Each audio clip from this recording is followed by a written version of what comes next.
सारसारम् अभयङ्करं दुःखहरं करुणावतारं ज्योतिर्मयं स्वयंभू प्रकृतिस्तुदारं शिवस्मरामि जगत्स्वामि निर्विकारम्।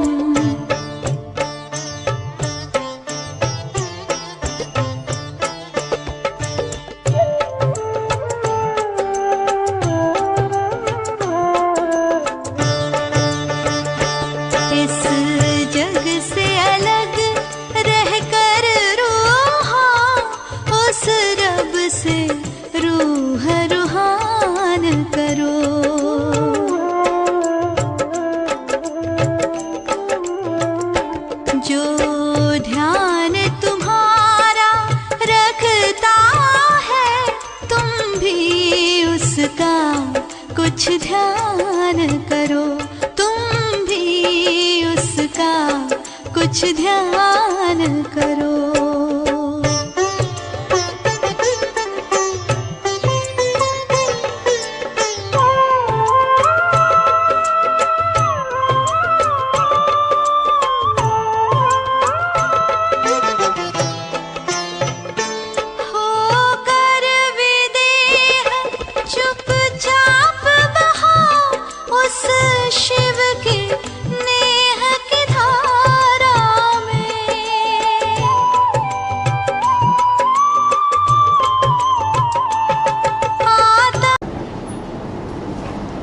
ఓం శాంతి 7/7/20 మధురమైన పిల్లలు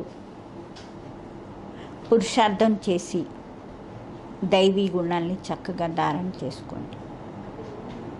ఎవ్వరికి దుఃఖం ఇవ్వకండి. మీలో ఎలాంటి అసురీ నడవడిక ఉండడానికి లేదు. మీలో ఎలాంటి అసురీ నడవడిక ఉండకూడదు. ఎవరికి దుఃఖం ఇవ్వకూడదు. ఎలాంటి అసురీ గుణం మీ శృంగారాన్ని పాడు చేస్తుంది. పరస్పరం దెబ్బలాడుకోవడం, తిట్టుకోవడం, ఆలగడం, సెంటర్లో గొడవ చేయడం, దుఃఖం ఇవ్వడం, ఇది అసురీ గుణం. కొట్టుకోవడాలు, తిట్టుకోవడాలు, ఆలగడాలు, సెంటర్లో వాతావరణంలో గోలగోల పెట్టడాలు, దుఃఖం ఇవ్వడం, ఇది అసురీ గుణం. అది మీ శృంగారాన్ని పాడు చేసేస్తుంది. ఏ పిల్లలైతే బాబాకి పిల్లలై ఈ అసురీ గుణాల్ని త్యాగం చెయ్యరో, ఉల్టా కర్మ చేస్తారో, వాళ్ళకి చాలా నష్టం కలుగుతుంది. లెక్కే ఖాతావే. బాబాతో పాటు ధర్మరాజు కూడా ఉన్నారు. పాట బోలానాథుడు కన్నా అతీతమైన వాళ్ళు ఇంకెవరు లేరు. ఓం శాంతి. ఆత్మీక పిల్లలు తెలుసుకున్నారు ఉన్నతుడు భగవంతుడు. మనుషులు పాడుకుంటారు, ఇంకా మీరు చూస్తున్నారు దివ్య దృష్టితో. మీకు బుద్ధితో తెలుసుకున్నారు, మమ్మల్ని ఆయనే చదివిస్తున్నారు. ఆత్మే శరీరంతో చదువుకుంటుంది, అన్నీ ఆత్మే చేస్తుంది శరీరంతో. శరీరం వినాశి, దానినే ఆత్మ ధారణ చేసుకునే పాత్ర వేస్తూ ఉంటుంది. ఆత్మలోనే మొత్తం పాత్ర అంతా ఫిక్స్ అయి ఉంది. 84 జన్మల పాత్ర ఆత్మలో ఫిక్స్ అయి ఉంది. మొట్టమొదట మిమ్మల్ని మీరు అసలు ఆత్మ అని తెలుసుకోండి. బాబా సర్వశక్తివంతుడు. ఆయన బాబా అంటారు, ఆయన నుండి పిల్లలకి శక్తి లభిస్తూ ఉంటుంది. యోగంతోనే శక్తి ఎక్కువ వస్తుంది. దానితోనే మీరు పావనం అవుతారు. బాబా మీకు శక్తి ఇస్తారు విశ్వంలో రాజ్యం చేయడానికి. ఇంత మహాన్ శక్తి ఇస్తున్నారు. బాబా అంటారు, ఈ సైన్స్ అహంకారీలు ఇంతగా అన్నీ తయారు చేస్తున్నారు. దేనికోసం? వినాశనం కోసం. వాళ్ళ బుద్ధి వినాశనం కోసమే. మీ బుద్ధి అవినాశి పదవి పొందడం కోసం. మీకు చాలా శక్తి లభిస్తుంది. దాంతో మీరు విశ్వంలోనే రాజ్యం చేస్తారు. అక్కడ ప్రజల మీద రాజ్యం చేయడం అన్నది ఉండదు. బాబా అంటారు అక్కడ రాజా రాణి యొక్క రాజ్యం ఉంటుంది. ఉన్నతోన్నతుడు ఎవరు అంటే భగవంతుడు. స్మృతి ఆయన్నే చేస్తారు. లక్ష్మీనారాయణల మందిరాన్ని తయారు చేసి పూజ చేస్తారు. అయినా ఉన్నతోన్నతుడు భగవంతుడు అనే మహిమ ఉంటుంది. ఇప్పుడు మీకు తెలుసు, ఈ లక్ష్మీనారాయణలు విశ్వానికే యజమానులుగా ఉండేవాళ్ళు. ఉన్నతోన్నతమైన విశ్వ చక్రాధిపత్యం లభిస్తుంది. ఎవరి నుండి? బేహద్దు తండ్రి నుండి. మీకెంత ఉన్నతమైన పదవి లభిస్తున్నది. ఒకటి పిల్లలు మీకైతే చాలా ఖుషి ఉండాలి కదా అంటున్నారు బాబా అంటారు ఎవరి ద్వారా మనకు అన్నీ లభిస్తున్నాయో ఆయన్ని స్మృతి చేయడం జరుగుతుంది కదా. కన్యకి పతి మీద ఎంత ప్రేమ ఉంటుంది. ఆ పతి కోసం ప్రాణాలు ఇచ్చేస్తూ ఉంటుంది. పతి మరణించారంటే గోల పెట్టుకుంటూ ఉంటుంది. ఈయనెవరో పతులకే పతి. మిమ్మల్ని ఎంత శృంగారం చేస్తున్నారు. ఉన్నతోన్నతమైన పదవిని ప్రాప్తి చేయించడం కోసం. ఒకటి పిల్లలు ఎంత నశ ఉండాలి. దైవీ గుణాలు కూడా మీరు ఇక్కడే ధారణ చేసుకోవాలి. ఎంతో మందిలో ఇప్పటి వరకు అశ్రీ అవగుణాలు ఉన్నాయి.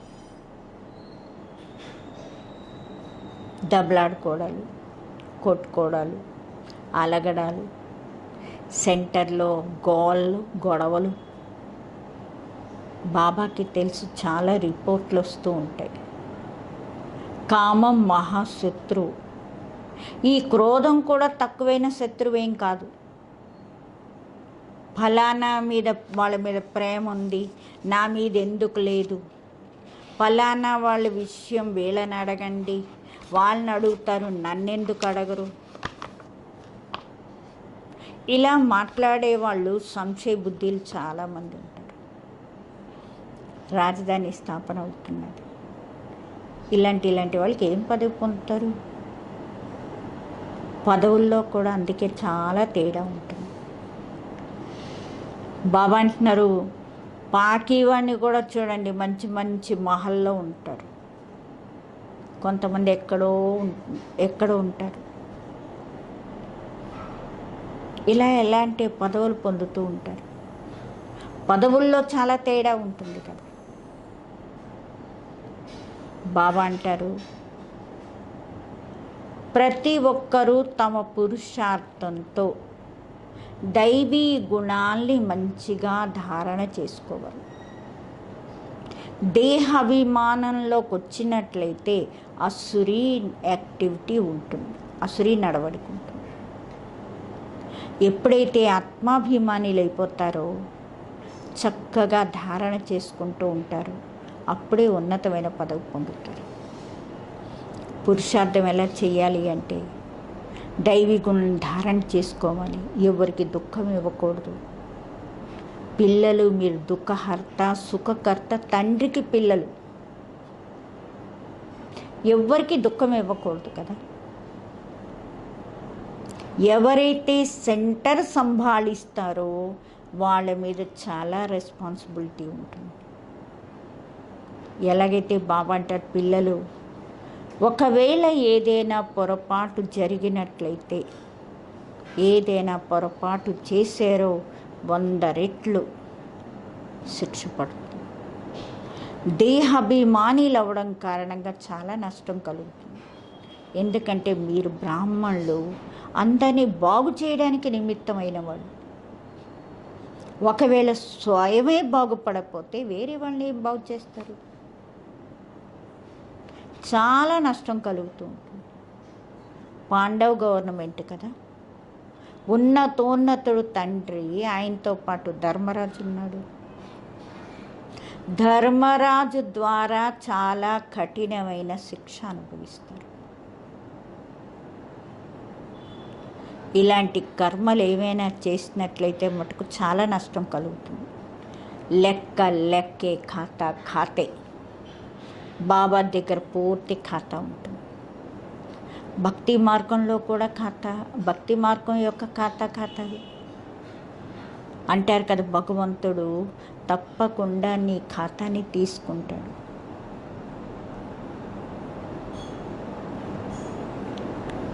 ఇక్కడ బాబా స్వయం అంటారు, ధర్మరాజు మీ దగ్గర నుంచి ఖాతా తీసుకుంటాడు, లెక్క తీసుకుంటాడు, మిమ్మల్ని వదిలిపెట్టాడు. ఆ సమయంలో మీరేం చేయగలరు? సాక్షాత్కారం అవుతుంది అప్పుడు, నిజమే నేను ఇలా చేశాను అని. బాబా అంటున్నారు, అక్కడేమైనా దెబ్బలు పడతాయంటే ఇక్కడే పడతాయి అనే దెబ్బలు. పిల్లలకి సత్యయుగంలో గర్భ జైల్లోకి రారు, అక్కడ గర్భ మహల్ ఉంటుంది, ఏ పాపం అది చేయరు. కాబట్టి అలాంటి రాజ్యభాగ్యం పొందడం కోసం పిల్లలు ఎంత జాగ్రత్తగా ఉండాలి. కొంతమంది పిల్లలు బ్రాహ్మణి టీచర్ కన్నా మంచి ఫాస్ట్గా వెళ్తారు. భాగ్యంలో ఆ టీచరు ఆ బ్రాహ్మణి కన్నా ఉన్నతంగా వెళ్ళిపోతారు. ఇది కూడా బాబావే చెప్తారు. మంచి సర్వీస్ చేయకపోతే, మంచిగా సర్వీస్ చేయకపోతే జన్మ జన్మాంతరాలు దాసదాసీలే.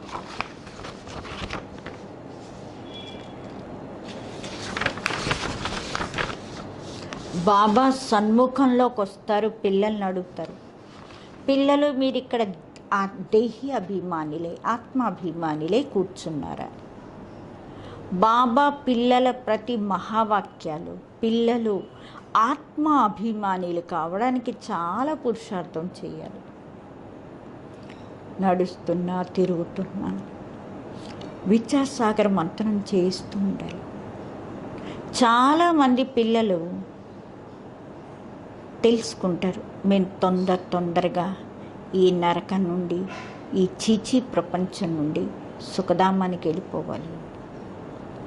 బాబా అంటారు, మంచి మంచి మహారథీలు యోగంలో చాలా ఫెయిల్ అయిపోతూ ఉంటారు. వాళ్ళ చేత కూడా పురుషార్థం చేయించడం జరుగుతుంది. యోగమే లేకపోతే పుట్టుక పడిపోతారు. జ్ఞానం చాలా సులువే, హిస్టరీ జాగ్రఫీ మొత్తం అంతా బుద్ధిలోకి వచ్చేస్తుంది. చాలా మంచి మంచి అమ్మాయిలు కూడా ప్రదర్శిని చెప్పడంలో మంచి ఫాస్ట్గా ఉంటారు. కానీ యోగం ఉండదు, దైవీ గుణాలు ఉండవు. అప్పుడప్పుడు ఆలోచన వస్తుంది, ఏంటో ఈ పిల్లల అవస్థలు ఎలా ఉన్నాయి, ప్రపంచంలో ఎంత దుఃఖం ఉంది, తొందరగా సమాప్తి అయిపోవాలి అని నిరీక్షిస్తూ కూర్చున్నారు. తొందరగా సుఖధామానికి వెళ్ళిపోదామని తప్పిస్తూ ఉంటారు. ఎలాగైతే బాబాని కలుసుకోవడం కోసం తప్పిస్తారు, ఎందుకంటే బాబా మనకి స్వర్గం యొక్క మార్గాన్ని తెలియజేస్తారు, అలాంటి తండ్రి కోసం తప్పిస్తారు. తెలిసి ఇలాంటి తండ్రి సన్ముఖంలోకి వెళ్ళి రోజుకి మురళి వినాలి. ఇప్పుడైతే తెలుసు, ఇక్కడ మనకి ఏ జంజాటంలో ఉండవు. బయట ఉన్న వాళ్ళకి అందరితో సంబంధాలు నిలబెట్టుకోవాల్సి వస్తుంది, లేకపోతే కిటికిపిట్లు అయిపోతాయి. అందుకే అందరికీ ధైర్యం ఇస్తూ ఉంటారు. ఇందులో చాలా గుప్తంగా కష్టపడాలి. యోగంలో కష్టం పడినట్టు ఎక్కడ కనిపించటం లేదన్నారు బాబా. గుప్తంగా యోగంలో ఉన్నట్లయితే బాబా డైరెక్షన్ మీద నడుస్తారు. దేహాభిమానం కారణంగా బాబా డైరెక్షన్ మీద నడవరు. అంటాను, చార్ట్ పెట్టుకోండి, చాలా ఉన్నతి జరుగుతుంది. ఎవరన్నారు? శివబాబా. టీచరు పని ఇస్తున్నారు, వర్క్ ఇస్తున్నారు. మరి చేసుకుని వస్తున్నారా? ఇక్కడ మంచి మంచి పిల్లలకు కూడా మాయ చేయనివ్వదు. మంచి మంచి పిల్లలు చాటు బాబా దగ్గరికి తీసుకుని వస్తారు. బాబా చెప్తారు, చూడు ఎలా యోగంలో ఉంటున్నావు. తెలుసు మన ఆత్మలం ప్రియురాలం, ఆయన ఒక్కడే ప్రియుడు అని. ఆ దేహదారి ప్రియురాలు అనేక రకాలు ఉంటారు. మీరు చాలా పాత పురాతనమైన ప్రియురాళ్ళు, మీరిప్పుడు దేహి అభిమానులు కావాలి. ఏదో కొంచెమైనా సహించుకుంటూ ఉండాలి. అంతేగాని నా అంత వాళ్ళు లేరని అనుకోవడానికి లేదు. బాబా ఎప్పుడైనా మీ ఎముకలన్నీ తీసిచ్చి అన్నాడా? బాబా అంటారు, ఆరోగ్యం కూడా మంచిగా పెట్టుకోండి, సర్వీస్ కూడా బాగా చేయండి. అనారోగ్యం ఉన్నట్లు బాబా అంటారు, అరే రోగం వస్తే పడి ఉంటారు కదా. మరి బాబా అంటారు, కొంతమంది హాస్పిటల్లో కూడా చెప్పే సర్వీస్ చేసేస్తూ ఉంటారు. డాక్టర్లకు కూడా చెప్తారు. డాక్టర్లు కూడా అప్పుడు అంటారు, అబ్బా వీళ్ళు ఫరిస్తాలు అంటారు. చిత్రాలు మీతో పాటు తీసుకుని వెళ్ళిపోతూ ఉండండి. ఎవరైతే ఇలాంటి సర్వీస్ చేస్తూ ఉంటారో వాళ్ళనే దయాహృదయులు అంటారు. సర్వీస్ చేస్తే ఎవరో ఒకరు తయారవుతారు కదా. ఎంతెంత యోగ బలం ఉంటుందో అంత మనుషులు మీరు ఆ శక్తితో లాగుతారు. ప్యూరిటీ ఫస్ట్ అంటారు కదా, మొట్టమొదట ప్యూరిటీ, పీస్, తర్వాత ప్రాస్పెరిటీ. యోగ బలంతోనే మీరు పవిత్రంగా మారుతారు. తర్వాత జ్ఞాన బలం. యోగంలో బలహీనలు కాకండి. యోగంలోనే విఘ్నాలు పడతాయి. యోగంలో ఉంటే మీరు పవిత్రంగా మారుతారు, దైవీ గుణాలు వస్తాయి. బాబా మహిమ ఏంటో తెలుసు కదా. బాబా ఎంత సుఖం ఇస్తారు. 21 జన్మల కోసం సుఖానికి మిమ్మల్ని యోగ్యులుగా తయారు చేస్తారు. ఎప్పుడు ఎవ్వరికి దుఃఖాన్ని ఇవ్వకండి. కొంతమంది పిల్లలు డిస్సర్వీస్ చేసి తమకి తామే ఎలాగంటే శపించుకుంటారు. వేరే వాళ్ళని చాలా బాధ పెట్టేస్తూ ఉంటారు. చెడ్డ పిల్లలు అవుతారు. తమకి తామే శాపం ఇచ్చుకుంటారు. డిస్సర్వీస్ చేస్తే పూర్తిగా పడిపోతారు కిందకి. చాలామంది పిల్లలు వికారాల్లో పడిపోతారు. క్రోధంలోకి వచ్చి చదువు వదిలేస్తారు. అనేక రకాల పిల్లలు ఇక్కడ కూర్చున్నారు. ఇక్కడ నుండి రిఫ్రెష్ అయి వెళ్తారు. పొరపాటు చేసిన దానికి పశ్చాత్తాపడతారు. అయినా మళ్ళీ పశ్చాత్తాపంతో పోనీ అదేమైనా క్షమించడం ఉంటుందా? బాబా అంటారు, నేను క్షమించడం ఏంటి, మిమ్మల్ని మీరే క్షమించుకోండి. యోగంలో ఉండండి. బాబా ఎవరిని క్షమించరు. ఈ చదువు బాబా చదివిస్తున్నారు. పిల్లలు మీ మీద మీరే కృప చూపించుకుని చదువుకోవాలి. మేనర్స్ మంచిగా పెట్టుకోండి. బాబా బ్రాహ్మణికి చెప్తారు, రిజిస్టర్ తీసుకురా అందరికీ అని. ఒక్కొక్కరు సమాచారం విని బాబా అర్థం చేయిస్తూ ఉంటారు. కాబట్టి తెలుసు కదా, బ్రాహ్మణి రిపోర్ట్ ఇవ్వాలి. ఇంకా లేకపోతే బ్రాహ్మణి రిపోర్ట్ ఇస్తారు.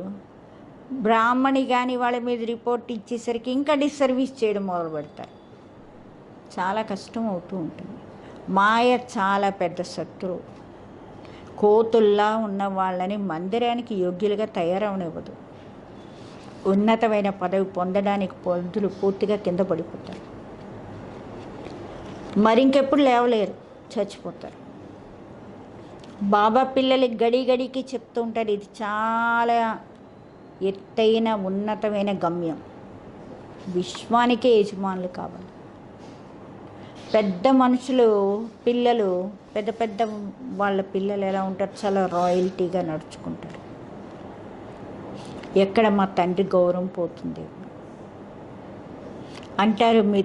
మీ తండ్రి ఎంత మంచివాడు, నువ్వేటి ఇలాంటి కొడుకువి, చెడ్డవాడు పుట్టాడు అంటారు. కాబట్టి మీరు మీ తండ్రి గౌరవాన్ని పోగొడుతున్నారంట. కాబట్టి ఇక్కడ ప్రతి ఒక్కరూ వాళ్ళ గౌరవాన్ని వాళ్ళే పోగొట్టుకుంటున్నారు. చాలా శిక్ష అనుభవించవలసి వస్తుంది. బాబా వార్నింగ్ ఇస్తున్నారు, చాలా జాగ్రత్తగా నడుచుకోండి, జైల్ బర్డ్స్ కాకండి. జైల్ బర్డ్స్ ఇక్కడ కూడా ఉంటారు. సతీయుగంలో ఏ జైల్లో ఉండవు.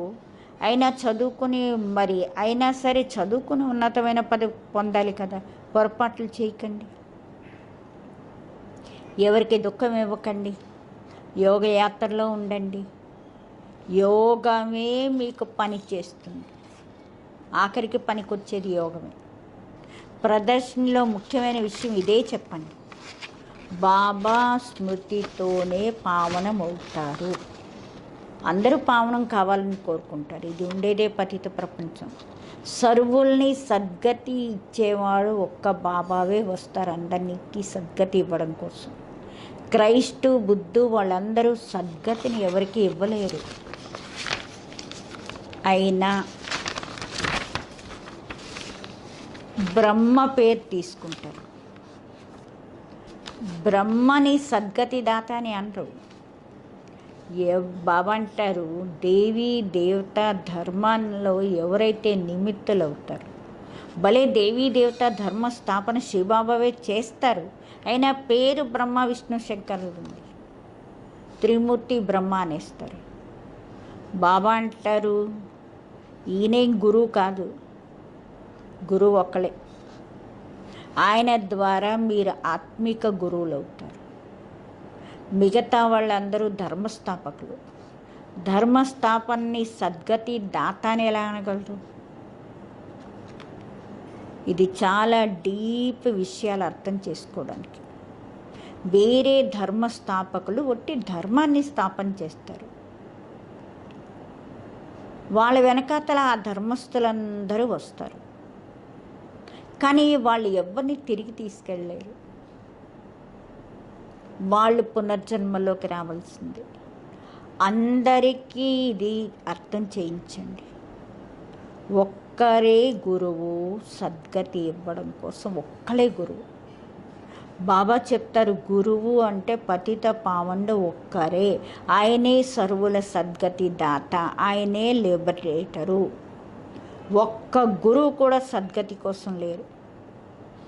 బాబా అంటారు, గురువు అంటే పతిత పావనుడు ఒక్కడే, ఆయనే సర్వులకి సద్గతి దాత, లిబరేటర్. చెప్పాలి, మా గురువు ఒక్కరే, ఆయనే సద్గతి ఇస్తారు, శాంతిధామం సుఖధామానికి తీసుకెళ్తారు.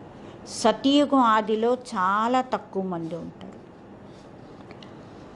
అక్కడ ఎవరి రాజ్యం ఉంటుందో చిత్రం చూపిస్తారు కదా, లక్ష్మీనారాయణ రాజ్యం ఉంటుంది. భారతవాసీలు ఒప్పుకుంటారు, దేవతల పూజారీలు వెంటనే ఒప్పుకుంటారు, నిజమే వీళ్ళు స్వర్గానికి యజమానులని.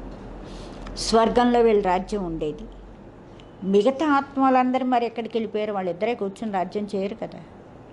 తప్పకుండా అంటారు. మిగతా వాళ్ళు ఆ టైంలో మిగతా వాళ్ళందరూ ఎక్కడున్నారు? శాంతిధామంలో ఉంటారు, నిరాకారి ప్రపంచంలో ఉంటారు. ఇది మీకు తెలుసు. మేమందరం సతయుగంలో ఉన్నప్పుడు మిగతా వాళ్ళందరూ కూడా శాంతిధామంలో ఉంటారని.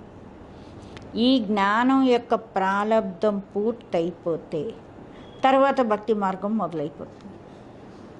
అప్పుడు బాబా అంటే, ఇప్పుడైతే మీకు ఈ పాత ప్రపంచం మీద వైరాగ్యం రావాలి. బస్ ఇప్పుడు మేము కొత్త ప్రపంచంలోకి వెళ్ళిపోతాం. పాత ప్రపంచం మీద మనసు ఇంక ఉండకూడదు. అక్కడ పతి పిల్లలు అందరూ అలాంటి వాళ్ళే ఉంటారు. బేహద్ తండ్రి మన విశ్వానికి యజమానిగా తయారు చేస్తున్నారు. ఎవరైతే విశ్వానికి యజమానులు అయ్యే పిల్లలై ఉంటారో వాళ్ళ ఆలోచనలు ఎలా ఉంటాయి? చాలా ఉన్నతంగా ఉంటాయి. వాళ్ళ నడవడికి కూడా చాలా రాయల్గా ఉంటుంది. భోజనం కూడా చాలా తక్కువ తింటారు, ఎక్కువ చపలత్వం ఉండదు, చాపల్యం ఉండదు. యోగంలో ఉండే వాళ్ళ భోజనం చాలా తక్కువ ఉంటుంది. ఎంతోమందికి తిండి మీదే బుద్ధి వెళ్ళిపోతూ ఉంటుంది. పిల్లలు మీకైతే ఖుషి ఉండి మేము విశ్వానికే యజమానులు అయ్యేవాళ్ళం. అంటారు కదా, ఖుషీకి మించిన ఆహారం ఇంకోటి లేదు. ఇలా ఖుషీలో సదా ఉండండి. అప్పుడు తినేది తాగేది అన్నీ చాలా తక్కువ అయిపోతాయి. ఎక్కువ తింటే భారీ అయిపోతారు. ఇంకా అందుకే కునికిపాట్లు పడుతూ ఉంటారు. మళ్ళీ అంటారు బాబా నిద్ర వచ్చేస్తుంది. భోజనం సదా ఎప్పుడు ఒక్కలాగే ఉండాలి. ఇలా కాదు, మంచి భోజనం ఉందంటే ఎక్కువ తినేయాలి, బాగలేదంటే కొంచెం తినాలని కాదు, ఎప్పుడూ ఒకేలాగే ఉండాలి. अच्छा मीठे मीठे सिखलदे बच्चों प्रति माता पिता बाप दादा के याद प्यार और गुड मॉर्निंग. रूहानी बाप की रूहानी बच्चों को नमस्ते. हम रूहानी बच्चों की रूहानी बाप दादा को याद प्यार गुड मॉर्निंग और नमस्ते. धारणा కోసం ముఖ్య సారం. మనం దుఃఖహర్త సుఖకర్త తండ్రికి పిల్లలం. మనం ఎవ్వరికీ దుఃఖాన్ని ఇవ్వకూడదు. డిస్సర్వీస్ చేసి మీకు మీరే శ్రాపితులు కాకండి. మీ ఆలోచనలు చాలా ఉన్నతంగా రాయల్గా ఉండాలి. దయా హృదయలే సర్వీస్లో తత్పరులై ఉండండి. తినే తాగే చపలత్వం పెట్టుకోకండి, వదిలేయండి. వరదానం. డ్రామా యొక్క జ్ఞానంతో చలించని స్థితిని చలించకుండా తయారు చేసుకునేవాళ్ళు ప్రకృతి మరియు మాయాజీతులు కండి. ప్రకృతి మరియు మాయ ద్వారా ఎలాంటి పేపర్లు వచ్చినా సరే, ప్రకృతి ద్వారా కావచ్చు, మాయ ద్వారా కావచ్చు, ఎలాంటి పేపర్లు వచ్చినా కొంచెం కూడా అలజడిలోకి రాకూడదు. ఇదేమిటి, ఇదెందుకు, ఈ క్వశ్చన్ వచ్చింది, కొంచెమైనా సమస్య యుద్ధం చేసింది, యుద్ధం చేసేవాళ్ళు అయిపోయారు అంటే ఫెయిల్ అయిపోతారు. అందుకే ఏం జరిగినా లోపల నుండి ఇదే రావాలి. ఆహా ఎంత స్వీట్ డ్రామా, వాహ్,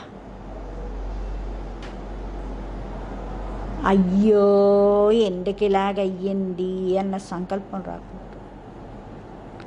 అలాంటి స్థితి బాబా ఉన్నట్లయితే ఏ సంకల్పంలో కూడా అలజడి రాదు. అలజడి సంకల్పం ఎలాంటి ఏ సంకల్పంలో కూడా అలజడి ఉండకూడదు.